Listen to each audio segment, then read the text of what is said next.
પ્રશ્ન નંબર 10. ઉત્સર્જન, રેખીય વર્ણપટ અને શોષણ વર્ણપટ સમજાવો. મિત્રો, અલગ અલગ તત્વો તાપમાનમાંથી ઉર્જા મેળવી અને એ ઉર્જાને અનુરૂપ વિદ્યુતચુંબકીય વિકિરણનું ઉત્સર્જન કરતા હોય છે. એને નીચા દબાણે ગરમ કરતા જે તે ફિલામેન્ટમાં વિદ્યુત પ્રવાહ પસાર કરતા ફિલામેન્ટ ગરમ થાય છે અને પરિણામે વાયુને અનુરૂપ વિદ્યુતચુંબકીય વિકિરણનું એ ઉત્સર્જન કરતા હોય છે. પરિણામે એક લાક્ષણિક વર્ણપટ આપે છે. એટલે દરેક તત્વને પોતાનો એક લાક્ષણિક વર્ણપટ હોય છે. આ જે વર્ણપટ છે એમાં અમુક નિશ્ચિત તરંગ લંબાઈઓ હાજર હોય છે. પરિણામે જે તરંગ લંબાઈઓ હાજર હોય છે એને અનુરૂપ એનો જે વર્ણપટ છે તેને ઉત્સર્જન રેખીય વર્ણપટ તરીકે ઓળખવામાં આવે છે. આ સિવાય આ જે વર્ણપટ હોય છે તેમાં અમુક તરંગ લંબાઈઓ ગેરહાજર હોય છે. આ જે ગેરહાજર તરંગ લંબાઈઓ છે એ ઉર્જાનું શોષણ થવાને કારણે થતી હોય છે ને પરિણામે આ જે કાળી રેખાઓ કે જે ગેરહાજર તરંગ લંબાઈઓ દર્શાવે છે તેને એ શોષણ વર્ણપટ તરીકે ઓળખવામાં આવે છે. તો આમ ઉત્સર્જન વર્ણપટ એટલે હાજર તરંગ લંબાઈઓ અને શોષણ વર્ણપટ એટલે ગેરહાજર તરંગ લંબાઈઓ. ફરીવાર કહું છું, ઉત્સર્જન વર્ણપટ એટલે હાજર તરંગ લંબાઈ જે તે વર્ણપટની અંદર અને શોષણ વર્ણપટ એટલે વિદ્યુત ચુંબકીય વર્ણપટમાં ગેરહાજર તરંગ લંબાઈઓ. તો હવે આપણે એને ડિટેલમાં શબ્દસહ જોઈ લઈએ. ઉત્સર્જન રેખીય વર્ણપટ અને શોષણ વર્ણપટ સમજાવો. મિત્રો, દરેક તત્વ પોતાના તાપમાન અનુસાર જુદી જુદી તરંગ લંબાઈવાળા વિદ્યુત ચુંબકીય વિકિરણનું ઉત્સર્જન કરે છે. એટલે દરેક તત્વને પોતાનો લાક્ષણિક વર્ણપટ હોય છે. એટલે તાપમાનમાંથી ઉર્જા મેળવે અને એ ઉર્જાને અનુરૂપ વિદ્યુત ચુંબકીય વિકિરણનું ઉત્સર્જન કરે અને અમુક તરંગ લંબાઈઓ એમાં હાજર જોવા મળે, અમુક તરંગ લંબાઈઓ એમાં ગેરહાજર જોવા મળે. પરિણામે જે તે તત્વને પોતાનો એક લાક્ષણિક વર્ણપટ હોય. એમાં અમુક તરંગ લંબાઈઓ હાજર હોય તો અમુક તરંગ લંબાઈઓ ગેરહાજર હોય. જે હાજર તરંગ લંબાઈઓ છે એ ઉત્સર્જન રેખીય વર્ણપટ કહેવાય અને જે ગેરહાજર તરંગ લંબાઈ છે એને શોષણ વર્ણપટ તરીકે ઓળખવામાં આવે છે. તો આગળ જોઈએ. નીચા દબાણે પરમાણુ વાયુ કે બાષ્પમાંથી વિદ્યુત પ્રવાહ પસાર કરીને તેને ઉત્તેજિત કરવામાં આવે છે. તેમાંથી ઉત્સર્જિત વિકિરણના વર્ણપટમાં અમુક નિશ્ચિત તરંગ લંબાઈઓ જ હોય છે. આ પ્રકારના વર્ણપટને ઉત્સર્જન રેખીય વર્ણપટ તરીકે ઓળખવામાં આવે છે. એટલે આ રીતે એને તાપમાન નીચા દબાણે તાપમાન વધારી વિદ્યુત પ્રવાહ પસાર કરતા જે તે તત્વ છે એ ઉત્તેજિત થાય છે. ઉત્તેજિત થાય છે એટલે એક વર્ણપટ રચે છે. એ વર્ણપટમાં જે તરંગ લંબાઈઓ હાજર હોય છે તેને ઉત્સર્જન રેખીય વર્ણપટ તરીકે ઓળખવામાં આવે છે.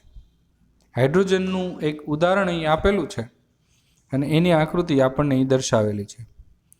હાઇડ્રોજન વર્ણપટ માટે અમુક તરંગ લંબાઈઓ આમાં હાજર દેખાય છે તો અમુક તરંગ લંબાઈઓ છે એ ગેરહાજર દેખાય છે. હવે લાયમન, બામર, પાસ્ટન, બ્રેકેટ, ફૂન આ પ્રકારની શ્રેણીઓ વિશે આપણે આગળ ડિટેલમાં ભણવાનું થશે. તો એ અત્યારે આપણે ચર્ચા કરતા નથી, પણ આપણે એ જોઈ લઈએ છીએ કે લાયમન શ્રેણીમાં જે તરંગ લંબાઈ છે એ 91 થી 122 નેનોમીટરમાં છે. એટલે કે યુવી વિભાગ થયો. બામર જે છે, બામર શ્રેણી એ તમે જોઈ શકો છો કે 365 નેનોમીટરથી 656 નેનોમીટર સુધીનો વિસ્તાર ધરાવે છે. એટલે કે એ દ્રશ્ય વિભાગમાં મળે છે. એટલે બામર શ્રેણી દ્રશ્ય વિભાગમાં મળે છે, લાયમન શ્રેણી પારજાંબલી વિભાગમાં મળે છે અને બાકીની જે શ્રેણી છે પાસ્ટન, બ્રેકેટ અને ફૂંડ આ 3 શ્રેણી હજી આગળ આવશે. અહીં આકૃતિમાં માત્ર પાસ્ટન શ્રેણી બતાવેલી છે. એની તરંગ લંબાઈઓ ખૂબ મોટી છે એટલે પરિણામે એ પારક્ત વિભાગમાં આપણને જોવા મળે છે. તો આ એક હાઇડ્રોજન વર્ણપટ અહીં દોરેલો છે. એમાં અમુક તરંગ લંબાઈઓ હાજર છે અને જે કાળી લાઈન છે એ ગેરહાજર તરંગ લંબાઈઓ દર્શાવે છે અને પરિણામે એ શોષણ વર્ણપટ હોવાનું સૂચન કરે છે. કોઈપણ વાયુના ઉત્સર્જિત રેખીય વર્ણપટનો અભ્યાસ તે વાયુની ઓળખ માટે થાય છે. એટલે વર્ણપટ ઉપરથી આપણને ખબર પડે કે આ વાયુ છે એ કયો છે, એની લાક્ષણિકતા શું છે. એટલા માટે આવા વર્ણપટો મેળવી અને વાયુને ઓળખવામાં આવતા હોય છે. પરમાણુ વાયુમાંથી શ્વેત પ્રકાશ પસાર થતા ત્યારે જે નિર્ગમન પામતા પ્રકાશમાં પરમાણુની લાક્ષણિકતા ધરાવતી અમુક ચોક્કસ તરંગ લંબાઈઓ ગેરહાજર હોય છે. અહીંયા આપણે શબ્દ જે છે ગેરહાજર તરંગ લંબાઈ, તો આ જે ગેરહાજર તરંગ લંબાઈઓ છે એ નિર્ગમન પામતા પ્રકાશના વર્ણપટમાં કેટલીક કાળી રેખાઓ વડે આપણને જોવા મળે છે. ગેરહાજર જે તરંગ લંબાઈઓ છે એ આપણને કાળી લાઈન વડે એ વર્ણપટમાં જોવા મળે, અથવા અપ્રકાશિત રેખાઓ તરીકે પણ એને આપણે ઓળખીએ છીએ. આ જે અપ્રકાશિત રેખાઓ છે એનાથી બનતો જે વર્ણપટ છે એ દ્રવ્યનો શોષણ વર્ણપટ તરીકે ઓળખવામાં આવે છે. તો ટૂંકમાં જો આ પ્રશ્નની આપણે ચર્ચા કરીએ તો કોઈ પણ તત્વને તાપમાન અનુસાર ઉર્જા મેળવી અને એક વર્ણપટ આપે છે. કોઈ પણ તત્વને પોતાનો એક લાક્ષણિક વર્ણપટ હોય છે. એ લાક્ષણિક વર્ણપટમાં બે પ્રકારની એ વર્ણપટમાં એને ડિવાઈડ કરવામાં આવે છે. એક છે ઉત્સર્જન વર્ણપટ અને બીજો છે એ શોષણ વર્ણપટ. વર્ણપટની અંદર જે તરંગ લંબાઈઓ હાજર હોય છે એ ઉત્સર્જન વર્ણપટના લીધે હોય છે, અને વર્ણપટની અંદર જે તરંગ લંબાઈઓ ગેરહાજર હોય છે કે જે કાળી રેખાઓ વડે વર્ણપટની અંદર જોવા મળે છે તેને શોષણ વર્ણપટ તરીકે ઓળખવામાં આવે છે. Thank you. પ્રશ્ન નંબર 11. હાઇડ્રોજન વર્ણપટ શ્રેણી કોને કહે છે? મિત્રો, આપણે આ ચેપ્ટરમાં હાઇડ્રોજન તત્વના વર્ણપટ વિશે જ ડિટેલમાં અભ્યાસ કરવાના છીએ.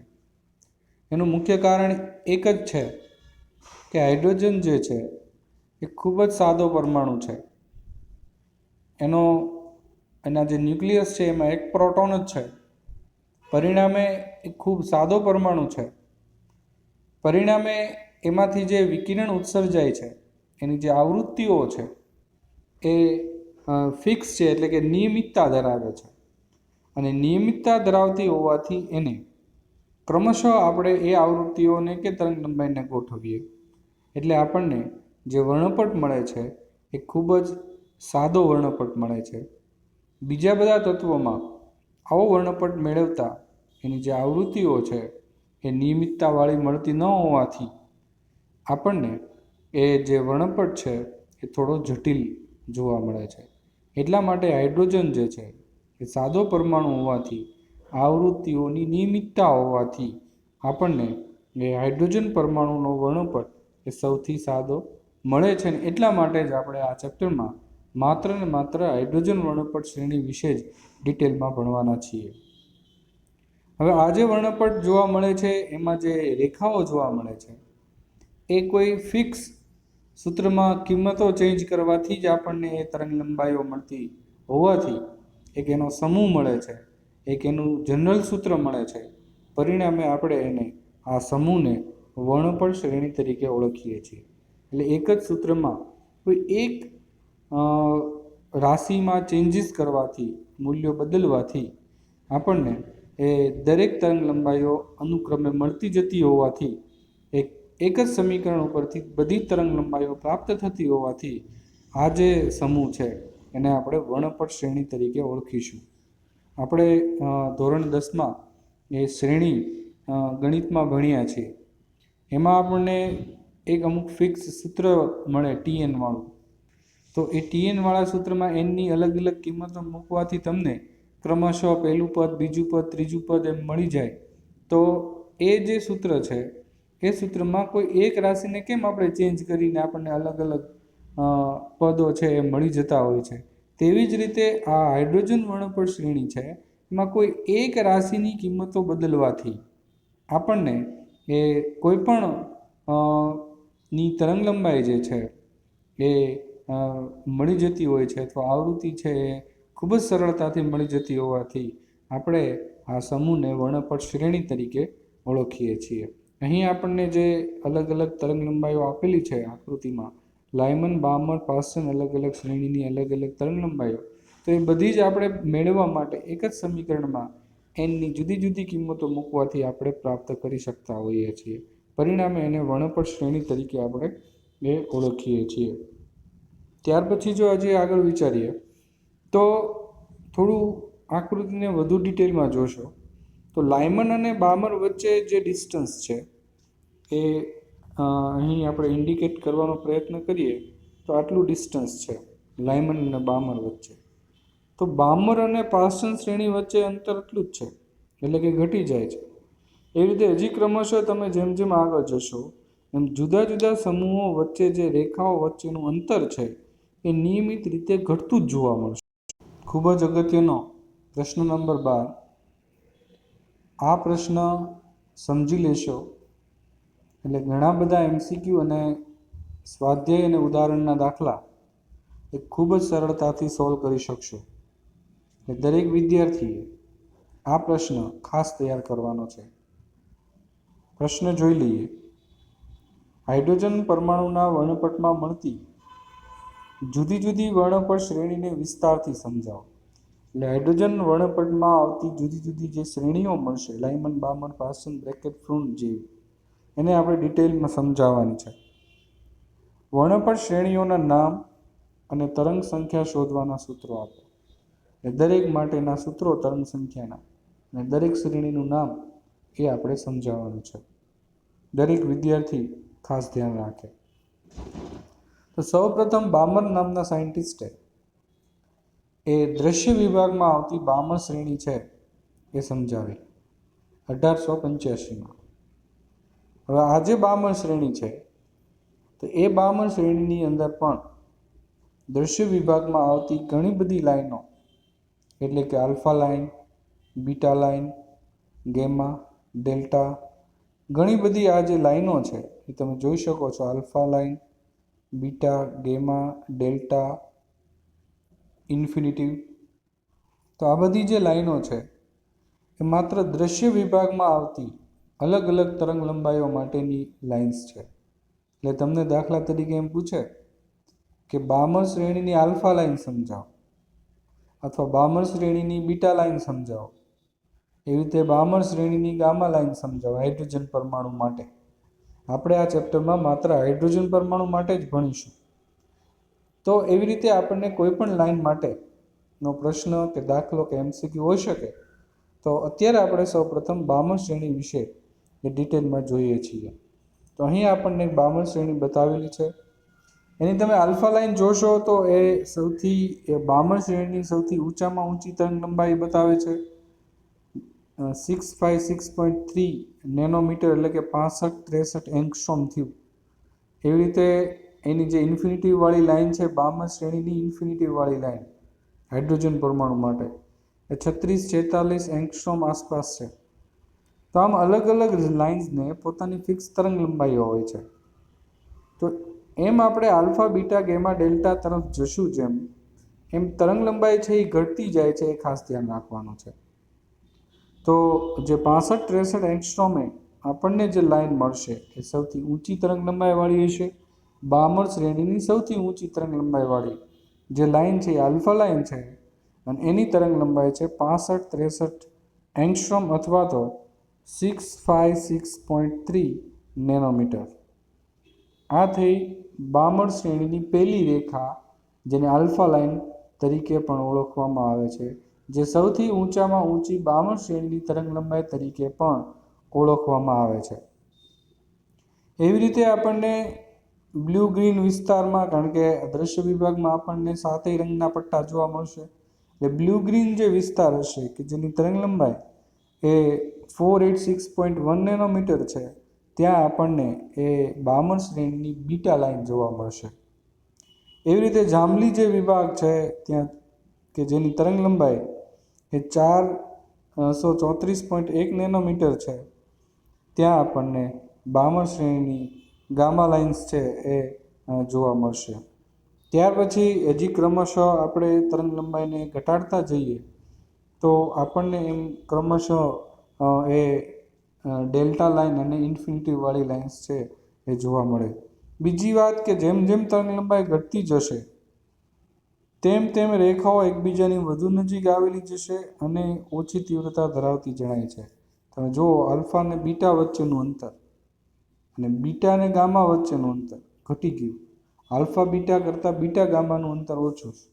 એવી રીતે ગામા ડેલ્ટા વચ્ચેનું અંતર બીટા ગામા કરતાં ઓછું થઈ જાય છે. એમ ક્રમશઃ જેમ જેમ લાઇન્સ છે ની વાત કરતા જશું તેમ તેમની વચ્ચેનું અંતર પણ ઘટતું જશે, તીવ્રતા પણ ઘટતી જશે અને ક્રમશઃ તરંગ લંબાઈ પણ ઘટતી જશે. એટલે તરંગ લંબાઈ ઘટવાથી અંતર અને તીવ્રતા પણ સાથોસાથ એ બામણ શ્રેણીની અંદર ઘટતી જશે. તો આ આપણે જે વાત કરી રહ્યા છીએ એ હાઇડ્રોજન પરમાણુની બામણ શ્રેણીની વિવિધ જે લાઇન છે આલ્ફા, બીટા, ગેમા, ડેલ્ટા અને ઇન્ફિનિટિવ લાઇન્સ એની અત્યારે આપણે ચર્ચા કરી રહ્યા છીએ. તો આ રીતે છે એ બામરે પોતાના અનુભવોના આધારે આ સૂત્રોમાં આ જે ટૂંકમાં તરંગ લંબાઈઓની જે વેલ્યુઝ છે એ વેલ્યુઝ મેળવવા માટે એક નોર્મલ અને એક જનરલ સૂત્ર બનાવ્યું. અને એ જે સૂત્ર છે એનું આનુભવિક સૂત્ર તરીકે ઓળખવામાં આવે છે, જે તરંગ સંખ્યા માટે 1/λ એટલે તરંગ સંખ્યા કહેવામાં આવે છે. એટલે એનું સૂત્ર 1/λ = r 1/2² - 1/n². તો આ રીતનું છે એ સૂત્ર તમારે એ આનુભવિક સૂત્ર જે છે એ યાદ રાખવાનું છે બામર શ્રેણી માટે. હવે દરેકમાં માઇનોર ચેન્જીસ કરીને બામર પછીની જે બધી ટૂંકમાં લાઇન્સ છે, બામર પછીની બધી શ્રેણીઓ છે એ દરેક માટે આપણે વિચારશું. પણ હજી આને થોડું વધારે ડિટેલમાં સમજી લઈએ તો બામર શ્રેણી માટે 1/λ = r 1/2² - 1/n² સૂત્ર છે. એમાં nની કિંમત 1 મૂકશો એટલે આલ્ફા લાઇન મળશે, બામર શ્રેણીની આલ્ફા લાઇન. n બરાબર 2 મૂકશો એટલે બામર શ્રેણીની બીટા લાઇન મળશે. n બરાબર 3 મૂકશો આ સૂત્રોમાં, સોરી થોડી મિસ્ટેક થાય છે, 1/2² - 1/n² માં 2 પછીની જે વેલ્યુ છે એ છે 3. તો એ 3 મૂકશો n બરાબર એટલે તમને મળશે બામર શ્રેણીની આલ્ફા લાઇન. n બરાબર 4 મૂકશો એટલે તમને મળશે બામર શ્રેણીની બીટા લાઇન. n બરાબર 5 મૂકશો બામર શ્રેણીની ગેમા લાઇન. એટલે હું લખતો જાઉં છું જેથી કરીને મિસ્ટેક ન થાય, કઈ કિંમત મૂકવાથી કઈ લાઇન આપણને મળશે. તો n બરાબર બામર શ્રેણી માટે 3 મૂકશો એટલે આલ્ફા લાઇન મળશે, બામર શ્રેણીની આલ્ફા લાઇન. n આ સૂત્ર જે છે એમાં n બરાબર 4 મૂકશો એટલે બીટા લાઇન્સ એ બામર શ્રેણીની મળશે. n બરાબર 5 મૂકશો એટલે બામર શ્રેણીની ગામા લાઇન્સ મળશે. n બરાબર 6 મૂકશો એટલે ડેલ્ટા લાઇન મળશે. અને n ની કિંમત એવી રીતે ઇન્ફિનિટિવ મૂકશો એટલે બામર શ્રેણીની ઇન્ફિનિટિવ જે લાઇન્સ છે કે જેને આપણે લઘુત્તમ તરંગ લંબાઈવાળી લાઇન પણ કહી શકીએ છીએ. તો બામર શ્રેણીની લઘુત્તમ તરંગ લંબાઈ n બરાબર ઇન્ફિનિટિવ મૂકવાથી મળશે અને મહત્તમ તરંગ લંબાઈ n બરાબર 3 કિંમત મૂકવાથી મળશે.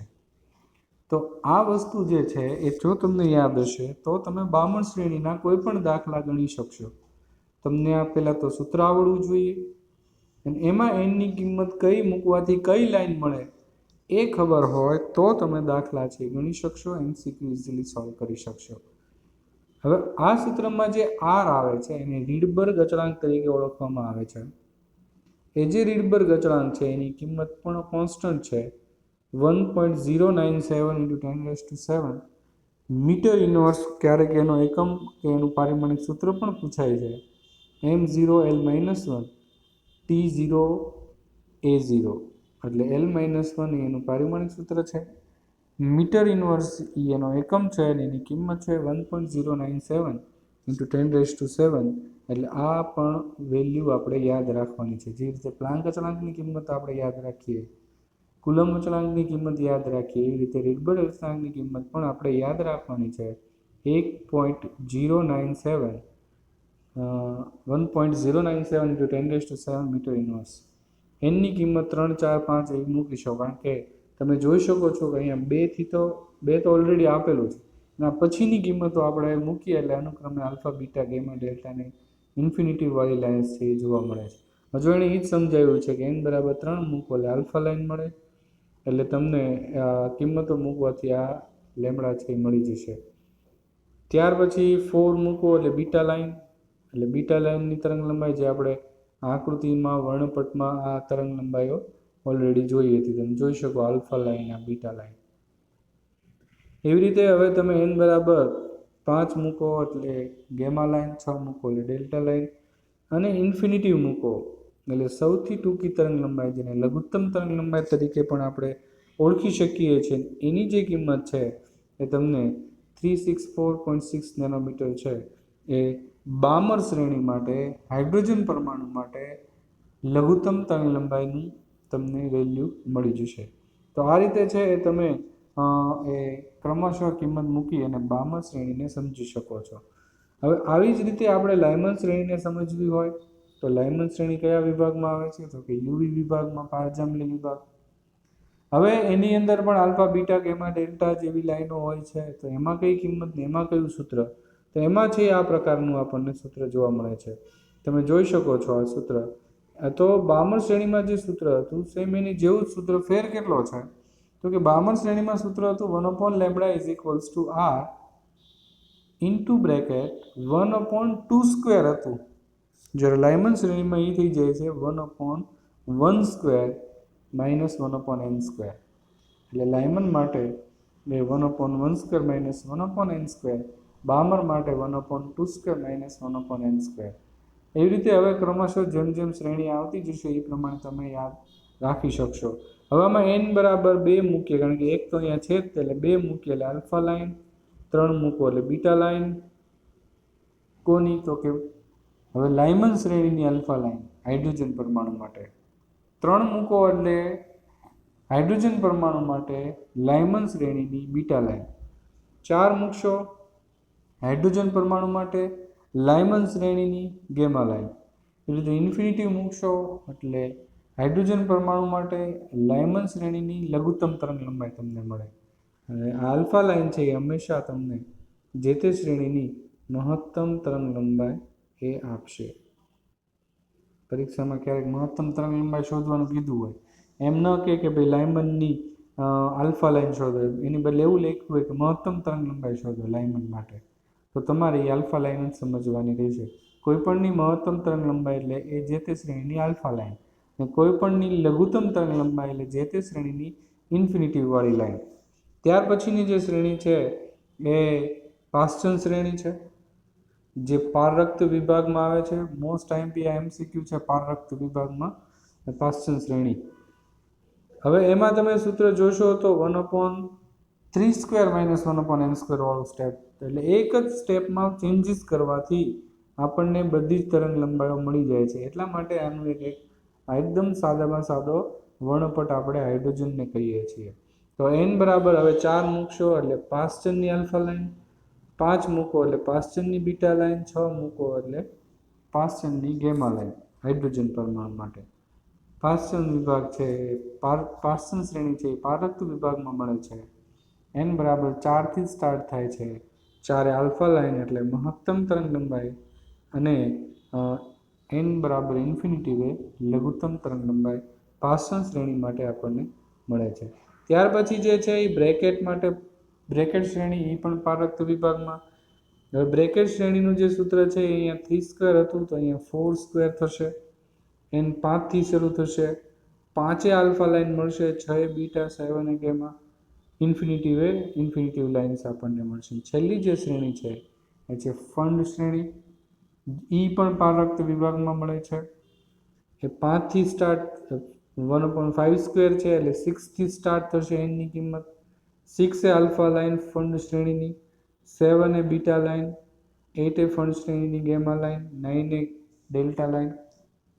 તો એ રીતે ક્રમશઃ તમને લાઇન્સ છે એ જે તે શ્રેણીની મળે. એટલે જનરલ જો સૂત્ર ગણીએ તો આ સૂત્ર થયું. હવે હું આ સૂત્ર ઉપરથી દરેક શ્રેણીને ક્રમશઃ બોલતો જાઉં છું, ખાસ ધ્યાન રાખજો. આ સૂત્રની અંદર એમની કિંમત જો 1 લઈએ, એમની કિંમત 1 એટલે લાયમન શ્રેણી. એમની કિંમત 1 લીધી એટલે એનની કિંમત જે સ્ટાર્ટ થશે એ થશે 2 થી. 2 એ લાયમનની આલ્ફા લાઇન મળશે, 3 એ બીટા લાઇન, 4 એ ગેમા લાઇન, 5 એ ડેલ્ટા લાઇન. એમ ક્રમશઃ ઇન્ફિનિટિવ એ લઘુત્તમ તરંગ લંબાઈ લાયમન માટે મળશે. પછી આવશે m બરાબર 2 એટલે લાયમન. પછી આવશે બામર શ્રેણી, એમાં n બરાબર 3 થી સ્ટાર્ટ થશે અને અનુક્રમે alpha beta gamma delta lines મળશે. પછી m બરાબર 3 લેશો એટલે પાસ્ટન શ્રેણી આવશે. એનની કિંમત 4 થી સ્ટાર્ટ થશે, 4 5 6 7 ક્રમશઃ લેશું એટલે આલ્ફા બીટા ગેમા એવી આપણને શ્રેણીની અંદરની લાઇન્સ જોવા મળશે. હવે આ દરેકને યાદ કેવી રીતે રાખવું એના માટે યાદ રાખવા માટે આપણે આવું યાદ રાખી શકીએ: લાઈ બાપા બ્રેડ. આ પ્રમાણે આપણે આ શ્રેણીને યાદ રાખી શકીએ છીએ. લા એટલે લાયમન શ્રેણી, લાયમન શ્રેણી એટલે લાઈ એટલે લાયમન શ્રેણી, બા એટલે બામર શ્રેણી, પા એટલે પાસ્ટન શ્રેણી, બ્રેકેટ અને આ ફૂંડ. લાયમન, બામર, પાસ્ટન, બ્રેકેટ અને ફૂંડ. તો એમ બરાબર આ સૂત્રમાં m બરાબર 1 મૂકો એટલે લાયમન શ્રેણી, m બરાબર 2 મૂકો એટલે બામર શ્રેણી, m બરાબર 3 મૂકો એટલે પાસ્ટન શ્રેણી, m બરાબર 4 મૂકો એટલે બ્રેકેટવાળી શ્રેણી અને ફૂંડ માટે m બરાબર 5. હવે nની કિંમત અહીંયા 1 છે એટલે 2 થી સ્ટાર્ટ થશે એટલે આલ્ફા લાઇન, 3 લ્યો એટલે બીટા લાઇન, 4 લ્યો એટલે ગેમા લાઇન. એમ ક્રમશઃ તમે કિંમતો લેતા જશો એટલે ક્રમશઃ તમને લાઇન મળતી જશે. એવી રીતે તમે અહીંયા બામર માટે n બરાબર 3 થી સ્ટાર્ટ કરશો એટલે આલ્ફા લાઇન, 4 લેશો એટલે બીટા લાઇન. એમ ક્રમશઃ કિંમત મૂકતા જશો એટલે ગેમા ડેલ્ટા વાળી લાઇન મળશે. એવી રીતે પાસ્ટન માટે n બરાબર 4 લેશો એટલે આલ્ફા લાઇન, 5 લેશો એટલે બીટા લાઇન, 6 લેશો એટલે ગેમા લાઇન, 7 લેશો એટલે ડેલ્ટા લાઇન, ઇન્ફિનિટિવ લેશો એટલે ઇન્ફિનિટિવ લાઇન. એવી રીતે બ્રેકેટ માટે n બરાબર 5 થી સ્ટાર્ટ કરશો એટલે આલ્ફા લાઇન, 6 એ બીટા અને 7 એ ગેમા. એવી રીતે ક્રમશઃ મળતી જશે. અને છેલ્લે ફૂંડ શ્રેણી માટે n બરાબર 6 લેશો, n બરાબર 6 લઈએ એટલે આપણને મળશે n બરાબર 6 એ આલ્ફા લાઇન, 7 એ બીટા લાઇન. એમ ક્રમશઃ alpha beta gamma delta lines મળશે. એટલે ટૂંકમાં તમારે યાદ આટલું જ રાખવાનું છે અને આ એક સૂત્ર યાદ રાખવાનું. આટલું તમે યાદ રાખશો. ફરીવાર લખું છું: લાઈ બા બ્રેડ, લાયમન, બામર, પાસ્ટન, બ્રેકેટ, ફૂંડ. m બરાબર 1, m બરાબર 2, m બરાબર 3, m બરાબર 4 ને m બરાબર 5. nની કિંમત અહીંયા 1 છે એટલે 2 થી સ્ટાર્ટ થશે, 3 4.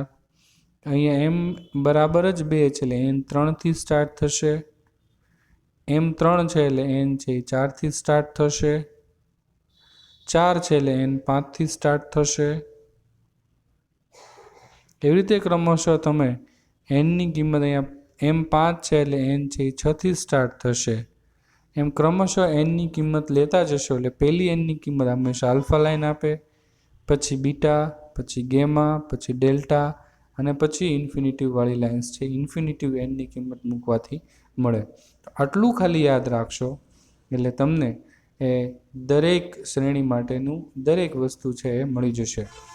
બીજી વસ્તુ કહી દઉં કે બામર શ્રેણી દ્રશ્ય વિભાગમાં મળે. લાયમન જે શ્રેણી છે એ યુવી એટલે કે પારજાંબલી વિભાગમાં મળે. બામર શ્રેણી છે એ આપણે જે જોઈ શકીએ છીએ જે પ્રકાશને એ એટલે કે દ્રશ્ય વિભાગમાં મળશે. પાસ્ટન, બ્રેકેટ અને ફૂંડ ત્રણેય શ્રેણી એ પારરક્ત વિભાગમાં મળશે. તો આ રીતે છે એ આખા પ્રશ્નને આપણે ખૂબ જ સરળતાથી યાદ રાખી શકીએ છીએ. Thank you.